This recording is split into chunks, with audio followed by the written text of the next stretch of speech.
Hello everyone, welcome back to my YouTube channel. I hope you all are doing great. So in this video we're going to talk about entrepreneurship and small business. This is a book. We are going to complete this book, entrepreneurship. ਆਪਾਂ ਉਹਦੇ ਬਾਰੇ ਗੱਲ ਕਰਾਂਗੇ, ਉਹਦੇ ਵਿੱਚ ਕਿਹੜੇ-ਕਿਹੜੇ ਆਪਾਂ ਸਬ topics cover ਕਰਾਂਗੇ. That will be meaning of entrepreneurship, elements of entrepreneurship, फिर साढ़े को आ जाएगा determinants of entrepreneurship, importance, creative behaviour, dimensions, फिर ये सारे एंटरप्रेन्योरशिप, टेक्नोप्रेन्योरशिप, यू नो ये सारे एंटरप्रेन्योरशिप्स किदां दे हुंदे आ, की हुंदा है, ये सारा कुछ आप डिस्कस करांगे. सब कुछ types of entrepreneurs, women entrepreneur, problem, promotion, ये सब कुछ ठीक है. सो बेसिक ਇਹਦੇ ਵਿੱਚ ਪਹਿਲਾਂ ਆਪਾਂ ਗੱਲ ਕਰਾਂਗੇ ਕਿ एंटरप्रेन्योरशिप ਹੁੰਦਾ ਕੀ ਆ. Entrepreneurship what you want to say. देखो एंटरप्रेन्योर ਤੇ एंटरप्रेन्योरशिप बेसिक ਲੋਕ ਕੀ ਕਰਦੇ ਆ ਕਿ एंटरप्रेन्योर ठीक है ਐਂਡ एंटरप्रेन्योरशिप ਦੋਵਾਂ ਨੂੰ ਇੱਕ ਸਿਮਿਲਰ ਵਰਡ ਦੀ ਤਰ੍ਹਾਂ ਲੈ ਲੈਂਦੇ ਆ, कंसेप्ट सिमिलर मीनिंग ले लेंगे but they have the different meaning. Entrepreneur कौन होंदा है? एंटरप्रेन्योर एक पर्सन आ, ठीक है. एंटरप्रेन्योर की आ एक पर्सन आ. हुण एंटरप्रेन्योर पर्सन तो है बट वो की करता है? एंटरप्रेन्योर एक पर्सन आ जो कोई भी बिजनेस नू डेवलप करता है, स्मॉल स्केल या फिर लार्ज स्केल बिजनेस नू जो खड़ा करता है. नॉट ओनली उन्होंने बिल्ड करता है बट उन्होंने प्रॉफिटेबली रन भी करता है with all the qualities of entrepreneur, like leadership quality होगी, डिसीजन मेकिंग क्वालिटी होगी, इस सब दे नाल ठीक है. Out of the box thinking होगी, ये सब दे नाल जिन्हों रन करता है, not only running it but profitably running it, उन्होंने असीं एंटरप्रेन्योर कहांगे ठीक है. एंटरप्रेन्योर कहांगे and that process is known as entrepreneurship ठीक है. उस प्रोसेस ਨੂੰ ਅਸੀਂ एंटरप्रेन्योरशिप ਕਹਿੰਦੇ ਆ ਐਂਡ ਜੋ ਪਰਸਨ ਇਹ ਸਭ ਕੁਝ ਕਰਦਾ ਹੈ that is known as entrepreneur, right? I hope ਇੰਨਾ clear ਹੋਏਗਾ meaning. So entrepreneurship is a tendency of a person to organize the business of his own and to run it profitably using all the qualities of leadership, decision making and managerial caliber, etc. The term entrepreneur is often used interchangeably with the entrepreneurship but the conceptually they are different. ਇਹੋ ਹੀ ਗੱਲ ਜੋ ਮੈਂ ਪਹਿਲਾਂ ਸਮਝਾਈ ਆ ਕਿ ਉਹਨੂੰ interchangeably use ਕਰ ਲਿਆ ਜਾਂਦਾ ਹੈ but concept अगर आप कंसेप्ट के अकॉर्डिंग देखिए तो बोथ आर डिफरेंट. एंटरप्रेन्योर की एक पर्सन आ जिहड़ा स्मॉल बिजनेस नू रन करता है विद ऑल द क्वालिटीज. किहड़ियां क्वालिटीज? लीडरशिप क्वालिटी होगी ठीक है, लीडरशिप क्वालिटी हो गया, डिसीजन मेकिंग क्वालिटी हो गया, इस सारियां qualities, out of the box thinking quality हो गई, सारी क्वालिटी नू लैके स्मॉल बिजनेस नू रन करना वो पर्सन नू एंटरप्रेन्योर कहने आ. एंड दिस होल प्रोसेस, इस पूरे प्रोसेस नू एक बिजनेस नू खड़ा करना ठीक है, उन्हें प्रॉफिटेबली रन करना, उस प्रोसेस नू एंटरप्रेन्योरशिप कहते हैं ठीक है. Is that clear? So coming to the next page. So that means कि एंटरप्रेन्योर की होएगा, that will be a decision maker, he will be the initiator, he will be the leader, is the motivator, risk taker. उसी तरह it's a entrepreneurship is decision making, initiative, leadership, motivation, risk taking ठीक है. Okay so कहते कि entrepreneurship जो सी ना वो पहला अज तो अगर 2-3 साल पहला देखिए तो that was not so gradually मतलब इन्ना ਉਹਦਾ ब्रॉडकास्ट नहीं सी हुई. बट ਹੁਣ ਦੇ ਟਾਈਮ ਦੇ ਵਿੱਚ ਜਿਵੇਂ ਸਾਡਾ ਸੋਸ਼ਲ ਮੀਡੀਆ ਬਹੁਤ ਗਰੋ ਕਰ ਰਿਹਾ ਹੈ ਠੀਕ ਹੈ, ਸੋਸ਼ਲ ਮੀਡੀਆ ਦੇ ਉੱਤੇ ਬਹੁਤ ਸਾਰੇ ਸਮਾਲ ਬਿਜ਼ਨੈਸਿਸ ਜਿਹੜੇ ਆ ਉਹ ਚੱਲ ਰਹੇ ਨੇ. ਸੋ ਇਹਦੇ ਕਰਕੇ ਬੂਸਟ ਆਇਆ ਐਂਟਰਪ੍ਰੈਨਿਓਰਸ਼ਿਪ ਦੇ ਵਿੱਚ ਠੀਕ ਹੈ, ਕਿ ਸਮਾਲ ਸਕੇਲ ਬਿਜ਼ਨਸ ਨੂੰ ਲਾਰਜ ਸਕੇਲ ਬਿਜ਼ਨਸ ਤੇ ਲੈ ਕੇ ਗਏ ਨੇ ਲੋਕ ਠੀਕ ਹੈ from the social media. And ਇਸ ਇੱਕ ਬਿਜ਼ਨਸ ਨੂੰ ਖੜੇ ਕਰਨ ਵਾਲਾ ਜੋ ਇਨਸਾਨ ਹੁੰਦਾ ਹੈ ਉਹਨੂੰ ਅਸੀਂ ਐਂਟਰਪ੍ਰੈਨਿਓਰ ਕਹਿ ਸਕਦੇ ਹਾਂ.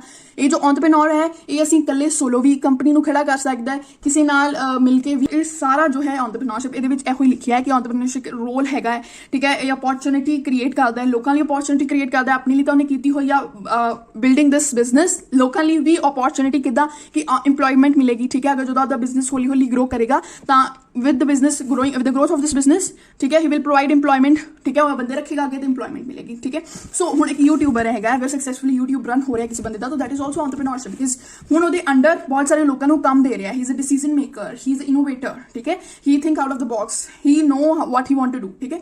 सो ये सारा कुछ हो जाएगा. So entrepreneurship is meant the function of seeing investment and production opportunity, organising and enterprise to undertake a new production process, raising capital, hiring वही गल न्यू प्रोडक्शन प्रोसेस ਨੂੰ स्टार्ट करना, रेज करना कैपिटल ਨੂੰ. बेसिक जो entrepreneur ਦਾ ਮਤਲਬ ਹੈ ਨਾ ਉਹ ਹੈਗਾ ਟੂ ਅੰਡਰਟੇਕ ਠੀਕ ਹੈ, ਟੂ ਅੰਡਰਟੇਕ ਸਮ इनिशिएटिव ठीक है, एक इनिशिएटिव अंडरटेक करना क्योंकि ਉਹਦੇ ਨਾਲ न्यू प्रोडक्शन प्रोसेस होएगी, रेज होएगा कि कैपिटल रेज होएगा, फिर वो हायरिंग करेगी, लेबर हायर करेगा, वो arranging for supply of raw materials and selecting top managers for day to day operations of the enterprise. जिमें जिमें ਉਹਦਾ बिजनेस जो है वो ग्रो करेगा उमें उमें वो डिफरेंट मैनेजर्स रखेगा, डिफरेंट सैक्शंस बनाएगा ਜਿਹਦੇ ਵਿੱਚ डिफरेंट लोग काम करनगे, लेबर ਦੀ ਲੋੜ ਪਏਗੀ, ਉਹਨੂੰ ਸਪਲਾਈ ਆਫ रॉ मटीरियल ਦੀ ਲੋੜ ਪਏਗੀ. ਸੋ ਇਹ ਸਾਰਾ ਕੁਝ ਹੋਏਗਾ ਠੀਕ ਹੈ. ਸੋ ਦੂਸਰੀ ਇੱਕ ਹੋਰ ਗੱਲ ਇਹਨਾਂ ਨੇ ਕਹੀ ਹੈ that is by Peter F Drucker that entrepreneurship is neither a science nor an art. ना तो ये साइंस है ना ही एक तरह की आर्ट है but it is a practice ठीक है. I repeat once again, entrepreneurship is neither a science nor an art, it is a practice. It has a knowledge base. Knowledge in entrepreneurship is means to an end. Indeed, what constitutes knowledge in practice is largely defined by the ends, that is by the practice ਦੇ ਨਾਲ ਹੌਲੀ ਹੌਲੀ growth ਜਿਹੜੀ ਆ ਹੋਏਗੀ, ਠੀਕ ਹੈ। ਨਾ ਤਾਂ ਇੱਕ ਤਰ੍ਹਾਂ ਦੀ ਸਾਇੰਸ ਹੈਗੀ ਹੈ, ਟੈਕਨੋਲੋਜੀ ਵੀ ਇਹਦੇ 'ਚ ਆਪਾਂ ਯੂਜ਼ ਕਰਦੇ ਹਾਂ, ਨਾ ਇੱਕ ਤਰ੍ਹਾਂ ਦੀ ਆਰਟ ਆ, ਇਹ ਪ੍ਰੈਕਟਿਸ ਹੈ ਜਿਹੜੀ ਪ੍ਰੈਕਟਿਸ ਦੇ ਨਾਲ ਸਾਨੂੰ ਗਰੋ ਹੋਏਗੀ, ठीक है। So entrepreneurship is that form of social decision making which is perform by the economic innovator, ठीक है। सो ये सारा कुछ वो डेफिनेशंस आ, तुसीं एक दो रिमेंबर कर सकते हो। Now the next is elements of entrepreneurship. हुण एलीमेंट्स की ने, फर्स्ट एलीमेंट है कि आइडिया। देखो फर्स्ट चीज़ होएगी कि अगर बंदे के दिमाग च आइडिया होएगा तो ही तो रन करेगा। आइडिया तो भी पहला व्हाट आई थिंक इज कि फंड होना जरूरी है, ठीक है। फंड्स फिर आइडिया, वैसे आइडिया फंड कोई गल, अगर थोड़े को पहला आइडिया होएगा, तुहानूं पता है कि तुहाडे को कोई डायरैक्शन आ, कोई लेआउट आ, तुसीं हाँ कुछ सोच सकते हो भी यार हाँ मेरे च एक कैपेसिटी है, मेरे च कैपेबिलिटी है, आई कैन रन, कि मैं इदां करके कोई बिजनेस रन कर सकदा। वो साडे को की हो गया आइडिया। हुण आइडिया नूं फॉर्मुलेट करन लई वी नीड अ मार्केट, ठीक है। जे असीं मार्केट देखनी है फिर कि असीं किहड़ी मार्केट दे विच अपना प्रोडक्ट नूं वेच सकदे हां। एंड उस एक होर चीज़ जो बहुत इंपॉर्टेंट है दैट इज़ कि असीं किहड़े कस्टमर नूं अट्रैक्ट करना चाहुंदे हां, ठीक है। साडा जो कस्टमर आ वो कौन होएगा, that will be the middle class, that will be the lower section और that will be the high section. ये सारा कुछ डिपेंड करेगा, ठीक है। अगर तो साडा जो प्रोडक्ट आ वो डेली यूज ਲਈ होएगा तो then it is for middle और lower class, may be high class can also be included. But अगर साडी कोई हैगी है जो प्रोडक्ट है जो साडा ਅਸੀਂ ਉਹਨੂੰ ਡੇਲੀ ਯੂਜ਼ 'ਚ ਨਹੀਂ ਲੈ ਸਕਦੇ, ਉਹ ਸਾਡੇ ਲਈ ਸਾਡੇ ਲਾਈਫ ਵੀ ਸਾਨੂੰ ਪਤਾ ਹੋਣੀ ਚਾਹੀਦੀ ਆ। ਜਿਵੇਂ understanding your market is a vital element to becoming an entrepreneur because it is the basis on which you determine your idea feasibility, ਕਿ ਤੁਹਾਡਾ ਜਿਹੜਾ ਆਈਡੀਆ ਕਿੰਨਾ ਕੁ ਫਿਜ਼ੀਬਲ ਹੈਗਾ, ਕਿੰਨਾ ਕੁ ਲਾਗੂ ਹੋਣ ਵਾਲਾ ਹੈ। You need to know who your target customers are, ਤੁਹਾਡਾ ਟਾਰਗੇਟ ਕਸਟਮਰ ਕਿਹੜਾ, ਤੁਸੀਂ ਐਕਚੁਅਲੀ ਕਿਹਨੂੰ ਟਾਰਗੇਟ ਕਰਨਾ ਚਾਹੁੰਦੇ ਹੋ, and how and why they buy, ਉਹ ਤੁਹਾਡੇ ਹੀ ਪ੍ਰੋਡਕਟ ਨੂੰ ਕਿੱਦਾਂ ਤੇ ਕਿਉਂ ਬਾਏ ਕਰਨ, ਠੀਕ ਹੈ। ਕਿਉਂ ਤੇ ਕਿੱਦਾਂ ਇੰਪੋਰਟੈਂਟ ਕੁਐਸਚਨ ਆ। ਤੁਸੀਂ ਵੀ ਜਦੋਂ ਕੋਈ ਚੀਜ਼ ਨੂੰ ਸਟਾਰਟ ਕਰਨਾ ਸਾਡੇ ਦਿਮਾਗ 'ਚ ਵੀ ਆਉਂਦਾ ਵੀ ਕਿਉਂ ਤੇ ਕਿੱਦਾਂ। ਉਸੇ ਤਰ੍ਹਾਂ एक कस्टमर है थोड़े प्रोडक्ट ਨੂੰ ਕਿਉਂ ਬਾਈ ਕਰੇਗਾ, ਕਿੱਦਾਂ ਬਾਈ ਕਰੇਗਾ, ਤੁਸੀਂ ਕਿਸ ਪ੍ਰੋਡਕਟ ਕਿਸ ਕਸਟਮਰ ਨੂੰ ਤੁਸੀਂ ਅਟਰੈਕਟ ਕਰਨਾ ਚਾਹੁੰਦੇ ਹੋ, ਸਾਰਾ ਹੋਏਗਾ। ਫਿਰ ਹੋਏਗਾ ਫੰਡ। ਅਗਰ ਫੰਡ ਹੀ ਨਹੀਂ ਹੈ ਤਾਂ ਅਸੀਂ ਆਪਣੇ ਆਈਡੀਆ ਨੂੰ ਲਾਗੂ ਨਹੀਂ ਕਰ ਸਕਦੇ ਬਿਕਾਜ਼ ਕਿਸੇ ਵੀ ਬਿਜ਼ਨਸ ਨੂੰ ਰਨ ਕਰਨ ਲਈ ਵੀ ਨੀਡ ਸਮ ਫੰਡ, ठीक है।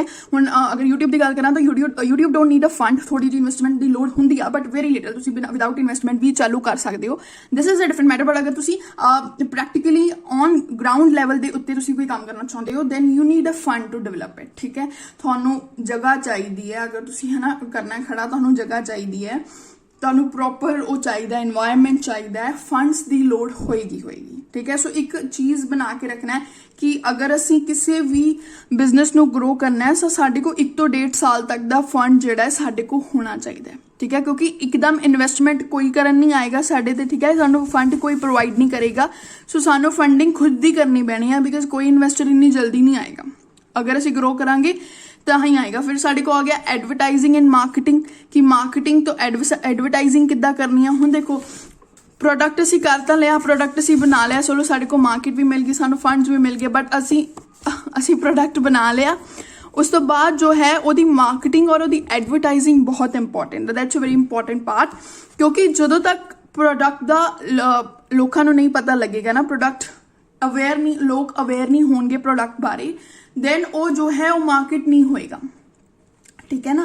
सो जो ही एक कहावत भी है, जो दिखता है वही बिकता है, वो बिकता है, I don't know what ever that is, कि मतलब अगर प्रोडक्ट दी मार्केट नहीं होएगी, एडवरटाइजमेंट नहीं होएगी प्रॉपरली तो उन्होंने लोगों तक नहीं पहुंचाया जा सकता। सो एडवरटाइजिंग इज वेरी इंपॉर्टेंट। सो अज जो मेन जो सोर्स है एडवरटाइजमेंट का दैट इज सोशल मीडिया, ठीक है। सोशल मीडिया हैंडल्स चाहे वो इंस्टा हो गया, फेसबुक हो गया, यूट्यूब हो गया, सारे किते it's a top source of advertisement without much money. तुसीं एडवरटाइज कर सकते हो with a very small amount of money, या फिर कोई भी मनी तो बगैर तुसीं एडवरटाइज कर सकते हो, लोगों तक अपने प्रोडक्ट नूं पहुंचा सकते हो, ठीक है। प्रमोशनस जिन्हों असीं करने वो असीं कर सकते हैं, ठीक है। Then business plan commits to paper all of your ideas for business. Paper ते अपने आइडिया नूं लिखना, पूरा लेआउट बनाना, जिवें असीं ਜਦੋਂ ਅਸੀਂ ਘਰ ਦੀ ਸਟਾਰਟਿੰਗ ਕਰਦੇ ਹਾਂ then we make a layout, ਠੀਕ ਹੈ। ਅਸੀਂ ਨਕਸ਼ਾ ਬਣਾਉਂਦੇ ਹਾਂ ਘਰ ਦਾ, ਆਰਕੀਟੈਕਟ ਕੋ ਬਣਵਾਉਂਦੇ ਹਾਂ। ਉਸੇ ਤਰ੍ਹਾਂ ਤੁਸੀਂ ਬਿਜ਼ਨਸ ਨੂੰ ਕਰਨਾ ਹੈ, ਪਲਾਨ ਕਰਨਾ ਬਿਜ਼ਨਸ ਨੂੰ, ਤਾਂ ਉਹਦਾ ਪੂਰਾ ਆਈਡੀਆ ਤੁਹਾਡੇ ਕੋਲ ਰੈਡੀ ਹੋਣਾ ਚਾਹੀਦਾ ਹੈ। The loan provides a call, a plan, a living document as it evolves। मतलब वही गल कि you need a proper plan, एक road map होना चाहिए कि तुसी किद्दां अगे वधना है, पहला किहड़ा प्रोसेस होएगा, फिर किहड़ा पॉइंट होएगा, then what it may be। so ये सारा कुछ हौली तुसी किद्दां ग्रो करोगे, ये सब कुछ डिपेंड करेगा। So these are the elements of entrepreneurship. I hope इत्थों तक सब ਨੂੰ ਕਲੀਅਰ ਹੋਏਗਾ। ਡਿਟਰਮੀਨੈਂਟਸ ਜੋ ਹੈ ਉਹ ਆਪਾਂ ਨੈਕਸਟ ਵੀਡੀਓ ਦੇ ਵਿੱਚ ਗੱਲ ਕਰਾਂਗੇ। ਸੋ ਅਗਰ ਤੁਹਾਨੂੰ ਵੀਡੀਓ ਅੱਛੀ ਲੱਗੀ then please subscribe like share ਜ਼ਰੂਰ ਕਰਿਓ ਐਂਡ ਕਮੈਂਟ ਕਰਕੇ ਜ਼ਰੂਰ ਦੱਸਿਓ ਅਗਰ ਕਿਸੇ ਹੋਰ ਟੌਪਿਕ ਤੇ ਵੀਡੀਓ ਚਾਹੀਦੀ ਆ। I definitely try to make it and comment ਕਰਕੇ ਜ਼ਰੂਰ ਦੱਸਿਓ ਬਿਕਾਜ਼